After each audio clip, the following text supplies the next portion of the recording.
एक गलती जो जाने अनजाने में ही सही, लेकिन हम कई पीढ़ियों से करते आ रहे हैं। और अगर अभी भी इसमें अगर सुधार नहीं हुआ तो ये शायद आगे भी चलता रहेगा, जो कि हमारे यानी मानव जाति के पतन का कारण बन सकता है। खमागणी, मैं हूं शोभा भाटी। हमारे घर में एक बेटा होता है, एक बेटी भी होती है। हर घर की मैं बात करूंगी, मोस्टली घर के अंदर आपने देखा होगा कि हम अक्सर अपने बेटों को कहते हैं कि मर्द को दर्द नहीं होता। अगर वो रोता है तो हम उसको बोलते हैं, क्या लड़कियों की तरह रोता है, तू तो शेर पुत्र है, तू तो बहादुर है, तू वीर है।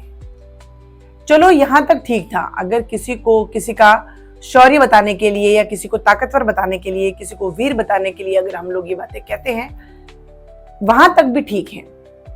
लेकिन कई बार आपने सुना होगा, हम ये भी बोलते हैं अपने बेटों को, अपने भाइयों को, कि लड़कियों से दबना नहीं चाहिए, औरतों की कभी बात नहीं माननी चाहिए, औरतों को दबा के रखना चाहिए, औरतें सिर पे नहीं चढ़नी चाहिए, पत्नी को कभी भी सिर पे नहीं चढ़ाना चाहिए, या फिर अपनी हर बात हम पत्नी से शेयर करें, या फिर जिंदगी के बहुत सारे डिसीजंस लोग या फिर जो सलाह मशवरा होते हैं पत्नी से नहीं करना चाहिए, क्योंकि वो इतनी बुद्धिमान नहीं होती। और ऐसा करके कई बार हम लोग पुरुषों को यानी लड़कों को, पुरुषों को ये चीजें अंदर ही अंदर सहन करने के लिए या फिर शेयर नहीं करता और वो अंदर ही अंदर इसको पी लेता है, घूट लेता है। ऐसा क्यों? अगर ईश्वर ने शरीर बनाया है एक महिला का और एक पुरुष का, समान ही है, बस जेंडर अलग है, शारीरिक बनावट अलग है, बाकी चमड़ी उसमें भी है, चमड़ी औरत में भी है, खून उसमें भी है, खून उसमें भी है, हड्डियां उसमें भी हैं, उसमें भी हैं, दिल उसके पास भी है, इसके पास भी है, दर्द उसको भी होता है, हमें भी होता है। लेकिन महिलाओं को ये चीज नहीं कही जाती, लेकिन पुरुषों को कही जाती है। कई बार कहा जाता है कितनी भी समस्या हो तो रोना नहीं चाहिए, पुरुष को रोने का अधिकार नहीं है हमारे समाज के अंदर। ये हम लोग इन चीजों को सिखाते हैं। एक बेटा जब छोटा होता है वही पुरुष बन रहा है, हम उसको सिखाते हैं कि रोना नहीं चाहिए।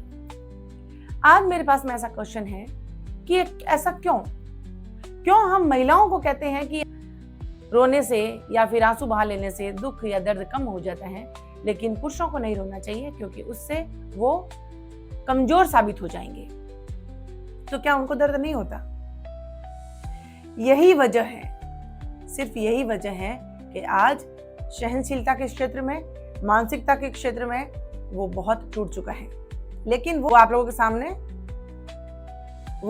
सामने या हम सभी के सामने कभी एक्सप्रेस नहीं करता, कितना भी दुख हो। और इसी वजह से आपने देखा होगा कि बहुत सारे पुरुष ड्रिंक करना सीख जाते हैं, बहुत सारे पुरुष मारपीट करते हैं अपनी वाइफ के साथ में, बहुत सारे पुरुषों को ही हार्ट अटैक आता है, या फिर बहुत सारे पुरुष खुद अपनी जान ले लेते हैं, क्योंकि ये प्रकृति का नियम है। अगर दुख है, अगर कोई उलझन है, अगर कोई प्रॉब्लम है, अगर हम किसी के साथ में शेयर कर लेते हैं, थोड़ा सा रो लेते हैं, या फिर अपने दुख को किसी के सामने प्रकट कर लेते हैं, तो थोड़ा सा वो कम हो जाता है। या फिर हाँ, ये बात सही है कि हर किसी के सामने हमें अपना दुख जो है खोल के नहीं रखना चाहिए, या फिर हर किसी के सामने हमारी जो प्रॉब्लम्स है उसको शेयर नहीं करनी चाहिए। लेकिन वो तो आज की बात है, क्योंकि आज समय बहुत सेल्फिश है। बहुत सारे लोग हमारे इमोशंस का या फिर हमारे इमोशनल नेचर का गलत फायदा उठा सकते हैं, इसीलिए। लेकिन अपने या फिर वो लोग जिसके ऊपर हमें पूर्ण रूप से विश्वास है, उनके साथ तो हम लोग शेयर कर सकते हैं। अगर दर्द ज्यादा है तो रो भी सकते हैं, ताकि दिल थोड़ा हल्का हो जाता है। और जब दिल हल्का हो जाता है तो दिल के ऊपर प्रेशर नहीं होता। और यही वजह है कि महिलाएं रो लेती हैं, अपना दुख दर्द शेयर कर लेती हैं, जिससे पुरुषों की कंपैरिजन महिलाओं को हार्ट अटैक कम आता है। ऐसा आखिर क्यों है कि पुरुषों को कहा जाता है कि रोना नहीं चाहिए, दर्द नहीं होता तुम्हें? सबको दर्द होता है, बस कोई एक्सप्रेस कर लेता है, कोई नहीं करता है। बहुत सारे सेंटेंसेस जो हमारे समाज के अंदर रिपीट होते हैं। कहा जाता है ना, औरतों का पुरुषों से कोई मुकाबला नहीं है, औरतें कमजोर होती हैं, औरतें बाहुबली नहीं होती हैं, औरतों में बुद्धि नहीं होती है, या फिर औरतें समझदार नहीं होती हैं, या फिर औरतें ऐसी होती है वैसी होती है, कई बार कहा जाता है। यानी कहीं ना कहीं समाज के अंदर ये डर आज भी है कि महिलाओं को दबा के रखो वरना महिलाएं पुरुषों से आगे निकल जाएगी। प्रत्यक्ष या अप्रत्यक्ष रूप से ये सच तो यही है कि आज भी समाज के अंदर ये डर व्याप्त है। एक एग्जाम्पल आप लोगों ने सबने देखा होगा, बहुत सारी मैच स्टिक्स जो जिसको हम तिल्लियां कहते हैं रखी हुई होती है। ये एग्जाम्पल हम कई बार देखते हैं, ऐसे पिक्स कई बार आते हैं। एक तिल्ली के अंदर आग लग जाती है तो वो दूसरे के पास में हीट जाते ही वो दूसरी जल जाती है, तीसरी जल जाती है, चौथी जल जाती है, ऐसे जलती रहती है। लेकिन उसमें से अगर एक तिल्ली नीचे खिसक जाती है तो वो आग वहीं खत्म हो जाती है, आगे नहीं बढ़ती। उसी तरह से अगर आज समझदारी से अगर काम ले लिया जाए, कुछ चीजों को बदल दिया जाए, तो शायद ये ऐसी सोच आगे नहीं जाएगी और आगे कुछ सुधार हो सकेगा।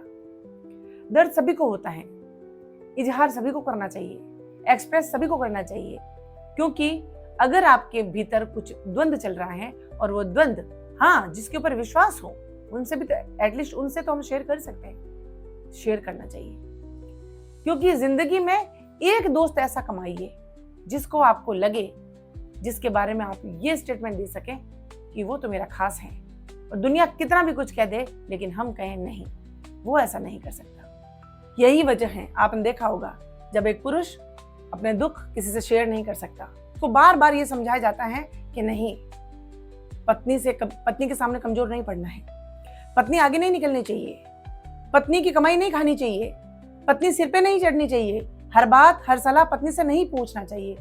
क्यों नहीं पूछना चाहिए? एक बात मैं आप लोगों के सामने बताना चाहती हूँ। जब शादी होती है और शादी के जो मंत्र बोले जाते हैं, आपने वो मंत्र सुने होंगे। कब किस मंत्र में ये कहा जाता है कि औरत को कभी पूछ के काम मत करना, या फिर औरत आपसे कम है, पुरुष आपसे आगे हैं, महिलाओं को कभी सिर पे नहीं चढ़ाना चाहिए, या फिर महिलाओं को कभी आगे नहीं निकलने देना चाहिए? कौन से मंत्र में कहा जाता है? जब शास्त्र इस चीज को स्वीकार नहीं कर रहे हैं तो कुछ लोग जो गंद मचा के चले गए हैं, हम लोग क्या इस चीज को लेके चलते रहेंगे? क्या भगवान ने हमें खुद को जो बुद्धि दी है उसको कभी काम में नहीं लेंगे हम लोग? कुछ बदलाव जरूरी है।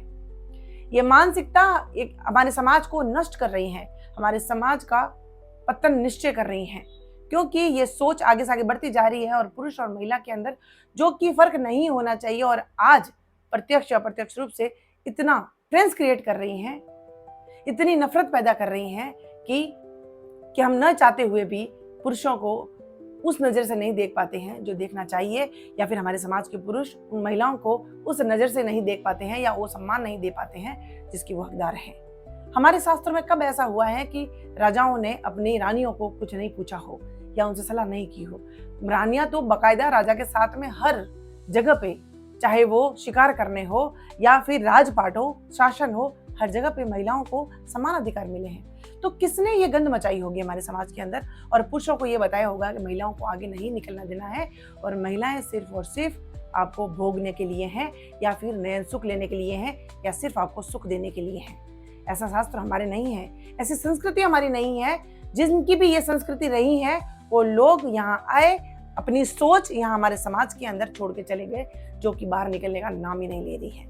लेकिन अब हम शिक्षित हैं, हम पढ़े लिखे हैं, हम समझदार हैं, और हम लोगों को ये चीज समझनी होगी कि जो चीजें बेटियों को समझाते हैं वही चीजें हम लोग अपने बेटों को भी समझाएं। उनको बोले कि अगर कोई दर्द है तो आप शेयर करो, रोना आ रहा है तो रोएं, क्योंकि उनको भी दर्द होता है। ये बच्चे और ये पुरुष जो अपना दर्द छुपाने के लिए नशे का सहारा ले रहे हैं, शायद ये कम हो जाएगा। जितने भी हार्ट अटैक्स हो रहे हैं या फिर जितने भी लोग मौत के घाट उतर रहे हैं, शायद वो कम हो जाएगा। इसीलिए हमें वह तिल्ली बनना है जो पीछे खिसकना है। पीछे खिसकने का मतलब है जो रीति रिवाज हमारे समाज को बर्बाद कर रहे हैं उनमें बदलाव लाना जरूरी है, और पुरुषों को भी ये बताना होगा कि आपको भी दर्द होता है, आपको भी रोना आता है, आप भी हर चीज अपनी फीलिंग्स अपनी वाइफ के साथ में या फिर अपने फ्रेंड्स के साथ में शेयर कर सकते हैं, क्योंकि ये अधिकार आपको ईश्वर ने दिया है।